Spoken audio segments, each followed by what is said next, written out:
Welcome back to Coffey Talk. I'm your host, Kate Coffey Bacon, and today I have someone in the chair who I have been genuinely looking forward to hosting on Coffey Talk. If you've spent any time in the Business Central world, there is a very good chance that you have crossed paths with her energy. This is our Mother's Day episode, and I could have not picked a more fitting person to celebrate it with. She is a foster and adoptive mom of nearly 30 children. She is a wife, a caretaker, and someone who has spent her entire adult life doing for others exactly what was once done for her.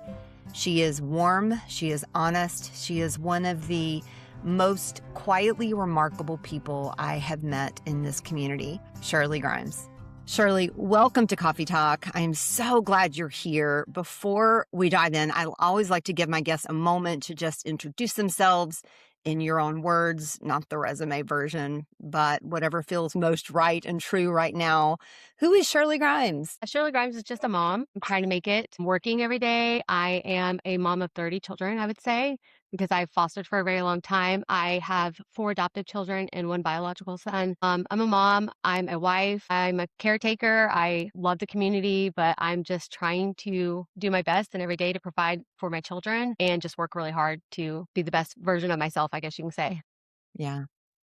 I met you several months ago and I sat across from you at a table in Tampa and you told me so much of your story and it deeply impacted me. And I told you that night, I'm like, you're my Mother's Day episode. Like you are the mom of moms and really love your story. I'm sure we'll get into, the good, bad, easy, hard parts of being a mom, but you're really inspiring to me, Shirley. So thank you for coming and sharing.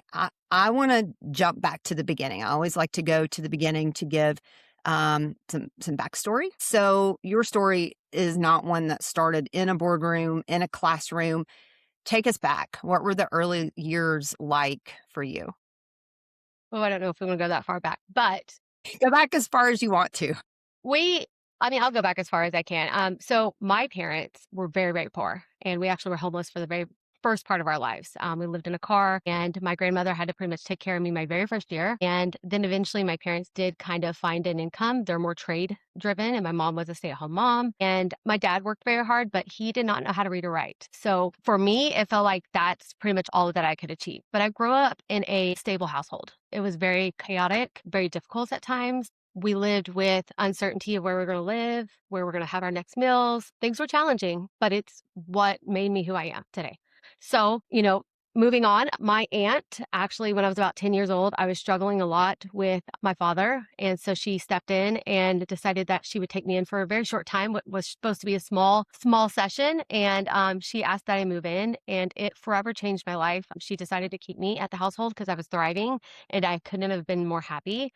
And she was an amazing role model to me. She just lived her basic life. She just cared for me. I didn't need much. She just needed to love me and be there for me. But I saw so much hope with the household that she had. And I didn't have to worry about the little things, where my meal was coming from, where I'm going to live. There's so much that she provided for me in just what probably felt to her like so little, just stability, And with that, my aunt just kind of kept caring for me. And then she's the one that kind of encouraged me to apply for college. So, I guess that's a little bit about me. I am an adoptive mom. I have 4 children that I've adopted. I think that kind of stems from my aunt adopting me. I kind of wanted to give to others, and I saw how big of an impact it had on my life and how much that small little investment you make in somebody and how much that can change the whole direction of their life. Every part of the direction. It can change everything about who they are and who they're going to become. Let's get into how you ended up in the channel. What was that transition like for you? Well, so my aunt actually ended up passing away when I was getting my psychology degree. I was a psychology major. That's my background. I wanted to help young children and do counseling for them. And my aunt ended up passing away, and it was very traumatic for me. I had a very hard time with it. And I needed a fresh of breath air. Like I needed to get away and change things because it was so overwhelming. So as a single mom, I packed up and I drove to Panama City Beach, never seeing it ever in my life. And, me and my son started, I started serving as a waitress just to kind of make ends meet. And that's where I met my husband. He was the chef at Margaritaville where I work. And we met, and I had to quit my job because we couldn't fraternize. So I quit my job and I found this entry level position at a company called Gulf Coast Panama Jack. And they put me in charge of order entry. Well, at that time, we had a software name called Cougar, and we were moving to Nav. And in my first 3 months, they were like, we're going to put you on the implementation team. I was like, you sure about that? Because I'm a psychology major. I'm just here to do whatever you tell me, but that's a pretty big role, you know? And so they put me in charge of it. And so we implemented into Nav, and I kind of fell in love with the whole process of moving into a new system, what the system can do. And then we moved into BC, the cloud version. So I was part of that team as well. And then I've just invested a lot of time into Business Central, learning what it can do and trying to make it better for the team that I work for. So that was Yeah. kind of my intro into and how I landed in this BC world. Yeah. That moment with Nav, I keep thinking about that, and you say you kind of stumbled into it. You started this job, you were figuring out your footing, and the software shows up and something just clicked for you. What was it that clicked for you? Just that it had so much potential and that it could be utilized to make things better, and that I could play around with it, and that I think there was ways that we were processing things in our system at the moment that wasn't the most efficient. It felt like we were duplicating some different work. And I just started investing in learning the program because with BC, there were so many modules, so many screens, so much spots that you could go to. And I just knew that there was a lot more to discover in a sense. And I was always very eager to learn. So I just kept watching videos, clicking around, changing things and seeing what did and did not work. So that's kind of where my background kind of came from. Yeah. I want to take pause on for just a second. I just remembered a quote that I read years ago, and it rings very true for me. That essentially the quote was, "Be the person that you needed as a child." At that void of maybe absence. I see and feel you becoming that. You certainly had an amazing role model in your aunt, and if I can take a leap, I see that as you also continuing on that legacy that she set out as that kind of unlikely role model for you, and you are following in that legacy in creating that for other people that need that. And that's very commendable, and I see you living that quote. And that I just saw that in my brain and had to bring that into the episode. You have described yourself as a person that wants to help people to become more confident, more independent, empowered. And I hear that in every part of your story, because that's what your aunt also gave you. How did you get from Navision, Microsoft Nav, into that purpose? I don't know. I think always there's been this drive inside me that's wanted to help in some sort of way. So at that moment, tech was the way I was helping the company, right? But there's always a background of wanting to help young women. So by thriving in technology, maybe I could encourage other young women in foster care, teens, and things like that to maybe try to do something that they've never done. Try to challenge themselves, try something new, don't give up. Even if it's scary, take that risk, go to that job. Never did I think that I was going to land at this job, do order entry, and end up in this career. So take those risks, do those jobs, and be faithful that everything that happens to you, there's a reason. Everything that comes your way, every experience you go through, every journey you go through, even the hard things that I went through, there's a purpose to it. It built me to who I am today. It's what made me strong. It's what made me want to fight. It's what made me want to give to others and encourage them to be better. So I would just say that I think I saw something in Nav that I could build on that hopefully would allow others behind me to say, hey, look what she's doing. Look what she's contributing to. Look at the changes she's making.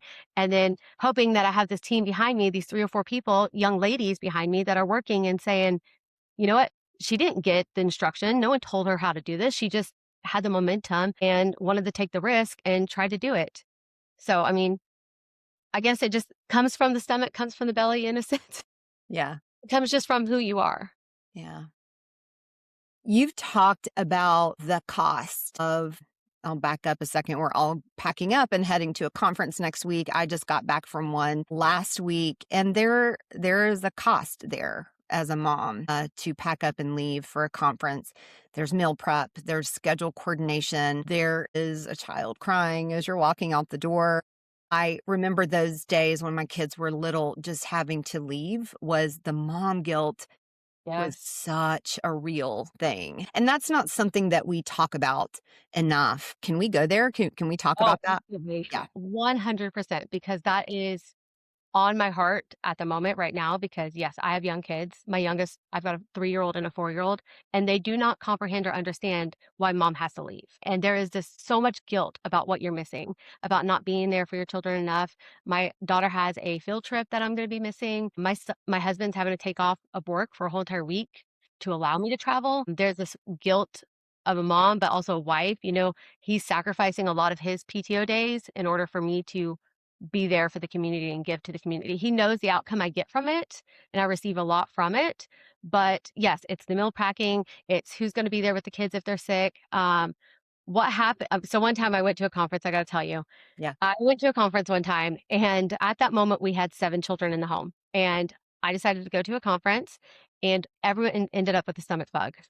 And I'm telling you, the amount of stress you can feel at a conference, I was like sweating, anxiety, about to throw up. And I was like, I need to get out of here. I've got to get home. Everybody in my household was throwing up. We ended up having to get rid of the couch. It was so bad because my husband, it takes a lot for a household to be ran. And us moms, I think we know that, right? There's so many things, and no offense to fathers or anything, I think they do a lot as well. But us moms, there's a lot of things that we do that are unseen, preparing for Teacher Appreciation Week this week, getting all the cards that all the teachers need, getting the lunches packed, getting the forms filled out, making sure everybody has their school shirt that they're supposed to wear at that field trip.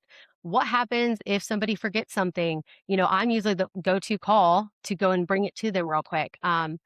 So there's a lot of mom guilt and there's a lot of prep that goes into preparing to leave for a conference. I will tell you that in the personal life, there's a lot of prep. It's preparing, making sure that groceries are packed, meals are prepped, everyone's field trip information is ready, that everything is going to be set up for success. And then there's also the work aspect of prepping to go to a conference because you know that you're going to be busy for a whole entire week. So you have to work that weekend to kind of get ahead on any projects, get ahead on anything that you need to do to allow yourself a little bit of flexibility to really sit there and learn and get into the sessions that you need to get into. So, I mean, it's a lot. I think it's well worth it. I think you come back so recharged and so fueled. And I think it's given a lot to me going to these conferences because I can promise you that I would not be able to do the amount of work that I do if it wasn't for the things that I've learned at the conferences, especially AI and Copilot and things like that.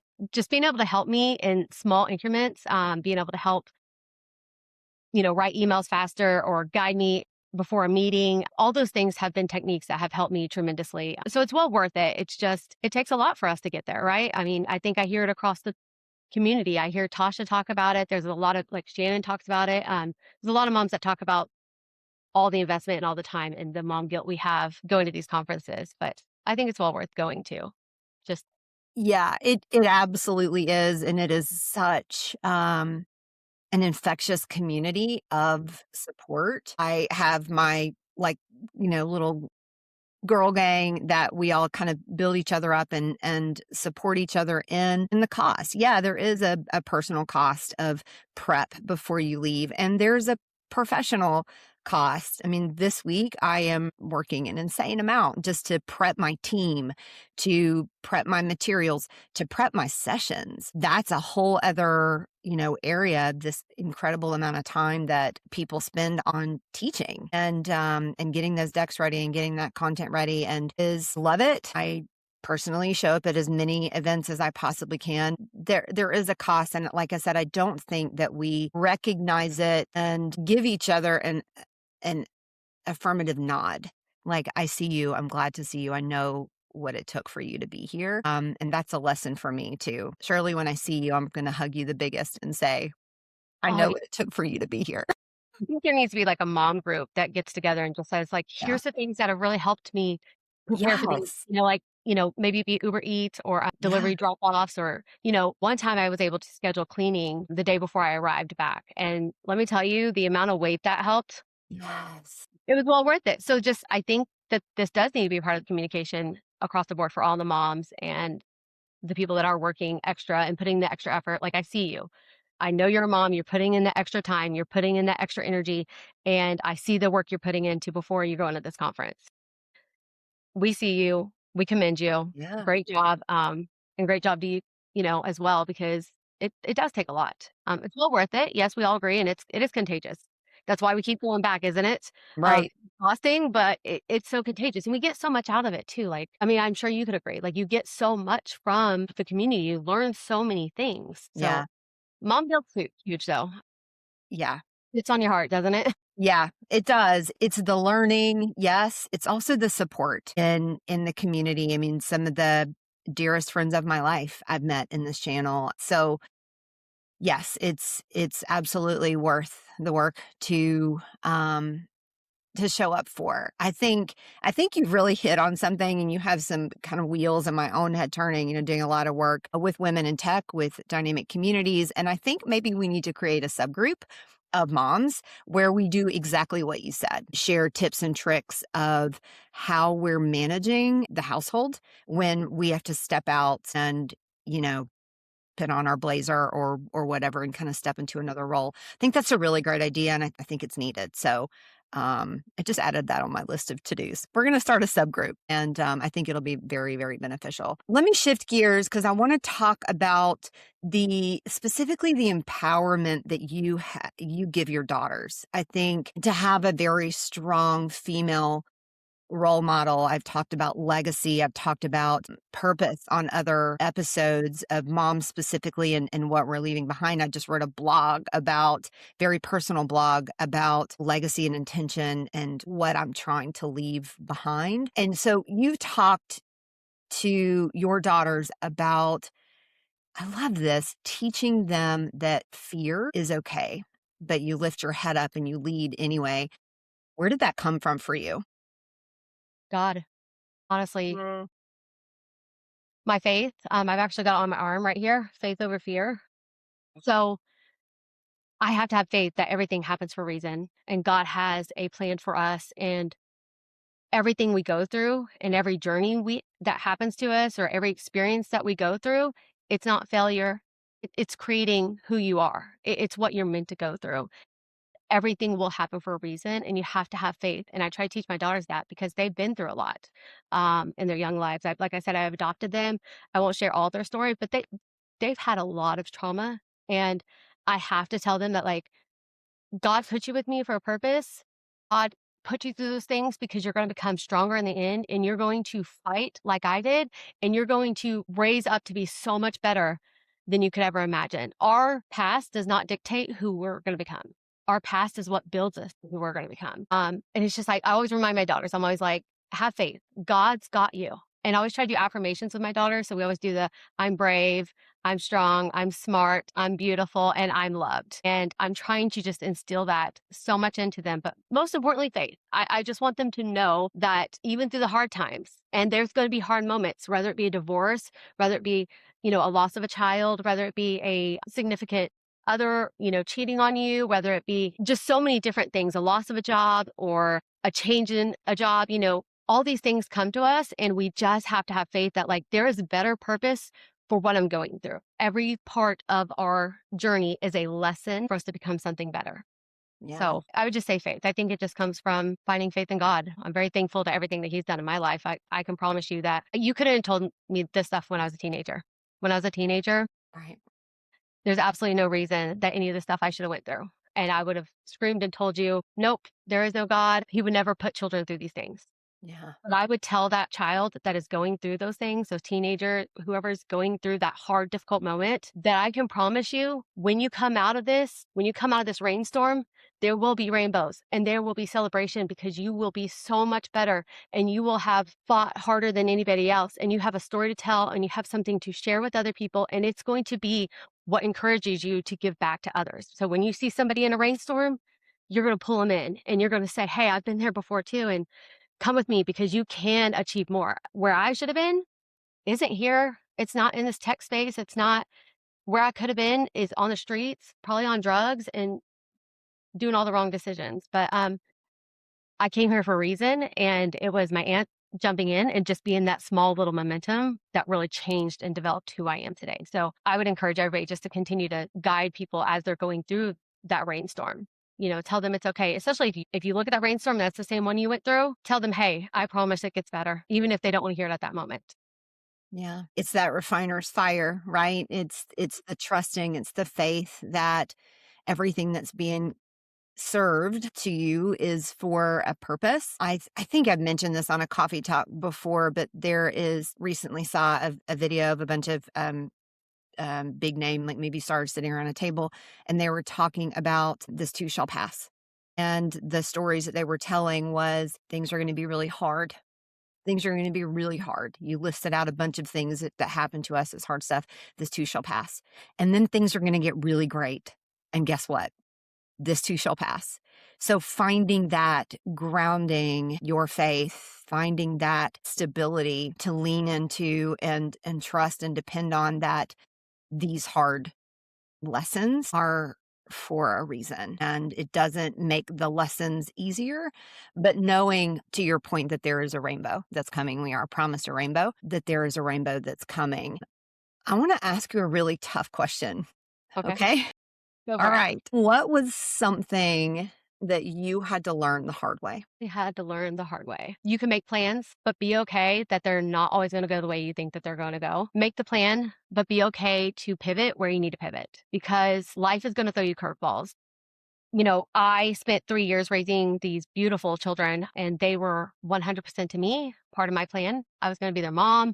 I loved them tremendously, and I invested in them, and I had to let go of that plan. I had to choose to let go and say goodbye to them. And that was one of the hardest. I mean, I cried for nights. It was the hardest decision I ever made. So I had to let go of that plan to give them a better future. And sometimes we have to choose to allow our faith to say, there's something better. I don't know what it is for them, but I know I've got to give them something better. And it was to give them to another adoptive family that could provide for them a little bit better than I could at that moment. I had 9 children under one household and I was working full time and I wasn't being able to give them what they needed. And so I had to make a choice and I had to say goodbye. And that was one of the, for sure, hardest decisions I've ever made in my whole entire life was saying goodbye to those children. But you know what? At that moment, you couldn't have told me. I tried to have faith. It's actually kind of some of the reason why I got faith over fear on my arm was because I had to tell myself, Shirley, you have to have faith over all your fears, over everything that you're scared of happening, not seeing them again, not ever talking to them not remembering you. You have to just let go of that. And you have to say, God's got them. And I don't know why, but they need something better than me. And Mhm. God had them. God put them into an amazing home. They are amazingly loved and they have the best support ever and they're still part of my life, so I still get to see them. I still get to be part of their journey. And one of my 13-year-old daughters, I still call her my daughters because every one of my children that come in my household are my children, no matter where they are in their phase of life. So my daughter is 13 and she still tells me, how much I helped her and how much I'm important to her story. She writes me Mother's Day cards and she's so thankful for all the things I did in that short season that she was. So we all have special moments and it might be short season, it might be a long season. And you just have to give everything that you can and know that your plan might change and it's okay because there's something better on the other side. So just have faith. And if you plan for something, just be okay that it might go a different direction. Like I was a psychology major, going to become a counselor, and here I am in the tech space. And this is where obviously I was meant to be because I enjoy it. I love learning about tech, especially all the AI stuff. Like it was meant for me to be here. So I would just say, be okay with the plan, but it's okay to allow little pivots here and there to adjust for better things. Yeah. We talk about pivots a lot on Coffee Talk and what we learn from them and in truly trusting the process. Let's look at your aunt. She was so influential to you. I hear that in the consistent thread in your story. And maybe she never knew what she was building in you just by going to work, being consistent, making the right decisions for you, showing up for you. What do you think she would say if she knew the impact she had on you? Make me emotional at the moment. That's okay. I think she'd be really proud. I think she would say she's glad that the things that she was doing just normal. I mean, I don't think she would feel like she did anything astronomical or anything crazy. She just gave me a place to sleep and gave me a loving home. And at that moment, it might not have felt like a lot to her. And I think she'd be really proud. I think that she would say that there was a reason that she did it. And some of that is so that I can give back to the community. I can give back to these children. That's obviously she invested in me and I'm able to invest in other people. I don't know. I think she'd be really proud. It's really emotional for me to think about just because she is not with me. And I wish she was here to see some of the impact. I wish I would have told her more. I was in my teens. I'd gotten pregnant after high school. So I think she'd be shocked to see who I am today. Honestly, she would be shocked to see who I am today and that I have created an amazing family and that I have became a influence to other young ladies. My uncle, who is still alive, he's super proud of me and he sees me get to foster other young ladies. And the little girl that I had that's 13, when she was moved in my house, he said, man, it just feels like it's you. That is you in your own household. I felt every bit of that. That's why it was always so hard to say goodbye to her at that moment, because I did feel like she went through everything that I went through and I took her in right around 8 years old and my aunt took me in at 10. So it felt very similar. But I still think even if it wasn't for the long term, I still made a huge impact during that short season. Yeah, I think my aunt would be shocked, honestly, that I've come this far because I was a single mom, and I was working 3 jobs. I was going to school for psychology, but my high school years, they were less than great. I was very teenager rebellion, doing all the bad things, making all the bad decisions, all the bad choices. I was a train wreck. So to see that I've overcome a lot of that stuff is a lot. Yeah. I had someone tell me one time I was going through a specifically difficult season of parenting my son, who was 25 now and is incredible human being. And I was standing on the edge of a river. My daughter was in a rowing club and she was rowing, and this older gentleman, he must have literally been an angel, because he just came to me and he said, I don't know what you're going through right now, but I feel the need to tell you that you just need to love them right through it. Whatever is going on, you need to love them right through it. And I was like knees buckled, and I hugged him and I said, I don't know where you came from or who you are. He's like, I'm just here watching my granddaughter. He said, but I just feel like I need to tell you that. Incredible. And not that I wouldn't have loved my son right through it. I would have, but I leaned into him more and trusted who he was more as a result of that, and realized that it was just a moment. You said it, like you were making the bad choices. You were doing things that might be questionable, but that is part of growing up. That's part of finding your way to learn what not to do and what to do. And I literally went home and hugged him, 6'5", gigantic human being, and said, I'm just going to love you. I'm going to lean into you. We're going to start doing dinner once a week. And I'm going to lean into you and I'm going to love you right through this. And this is not going to tear us apart. And it changed my life. That one piece of advice changed the way that I was showing up for my kids. So I see that in her, in your aunt. And I mean, look at you. You really, Shirley, you're incredible. And I've heard you say that you're not anyone special. That's outrageous. You are incredibly special. Still, you said you still get nervous before almost anything. I think people, I've come across this as well in my adulthood. I think people assume that confident people are just born that way. And like you, people are very surprised to find out that whenever I'm about to stand up and give a session, or honestly hit record on a Coffey Talk, I want to run and hide because I'm very nervous and I'm very like, I can't do this. But we get out of our own way. We get out of our own way to make a difference. And in all of that, what is a piece of advice that you would give someone that sees themselves in that feeling of, I'm not anything special. I get nervous at everything. I'm afraid. What would be one piece of advice that you would give someone that's feeling that way? Take the risk.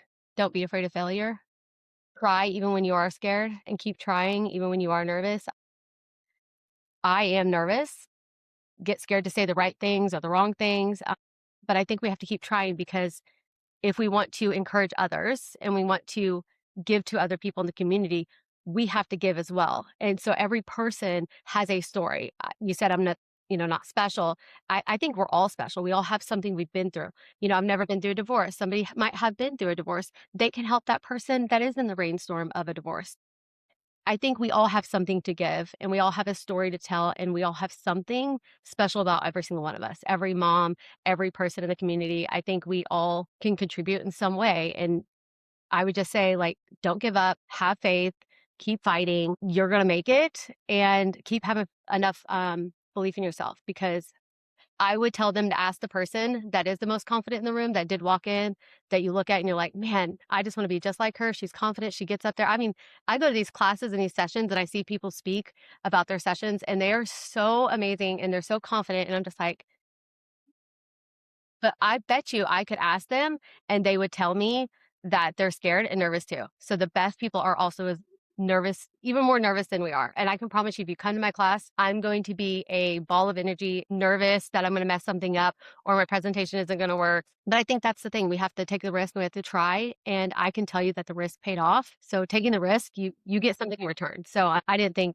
that I would be part of this community in this way. It wasn't what I sought out for. It was just I wanted to challenge myself. And so I decided to speak on a class. I was just like, I'm going to start with something simple, something I know, and I'm going to speak on it. And then I have received so much feedback and so much encouragement from the community. It's contagious is what you said, right? It's very contagious. And then you just want to keep giving and you want to keep continuing. And personally for me, I have found that like I want to encourage all the people in the community to not only give to people and other people in the community, I want you to look down under and see if you can find some teenager that might need that small glimpse of hope, that teenager that personally, I'm a foster care advocate. So I love that there are so many children out there in foster care that are just going to age out of the system and they don't have a mentor and they don't have somebody to look up to because they're going to age out and the system is a failure. I mean, the system fails children all the freaking time. And most likely they will end up homeless, on drugs, or in jail. And so I really want to be a statistic that changes that. And I think our community is the perfect spot to do it. Like I think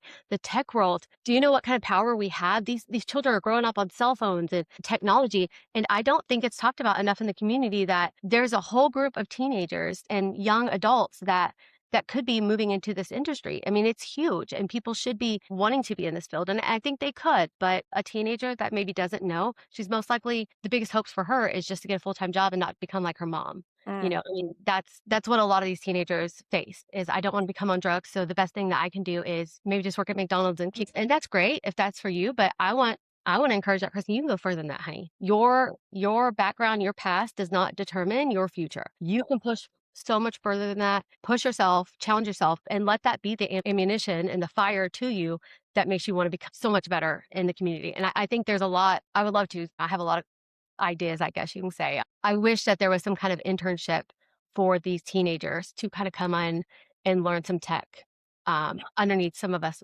community members, to get involved in the community and bring somebody in and say, hey, I just want to teach you a couple things and get the momentum going and to be able to invite them to these conferences. Can you imagine, like, I'm sorry, just off on my rant real quick. Yeah. Can you imagine a teenager that just got out of foster care and just being able to find that teenager that feels like there's no hope and there's no chance of moving forward and just grabbing them and saying, hey, I've got an amazing opportunity for you if you want to take it. We're going to send you this conference. You're going to learn all these different things.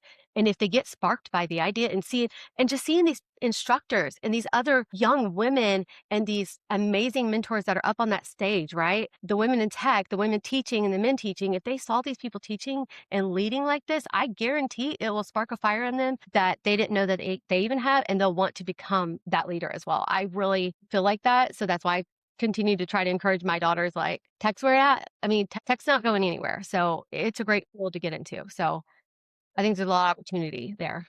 Yeah, it really is. I have a 21-year-old daughter, and I'm hoping that she ends up in the tech space, or I selfishly hope she ends up in the channel so I can see her. But I believe in young women in tech. Obviously, I'm a huge advocate for it and try to create multiple support systems for them so that they can see that it is possible. We are still a male dominated industry, but we are so fortunate to have so many strong female voices that are saying, I see you, I'm coming alongside you, I'm mentoring you, you belong here, and really equipping our young women professionals to step into this space because it is such a powerful space to be in. I never, like you, I never thought I would be in tech. And here I am, and I'm never leaving. Everyone is just stuck with me. So be that what it may, you're stuck with me. As we kind of wrap up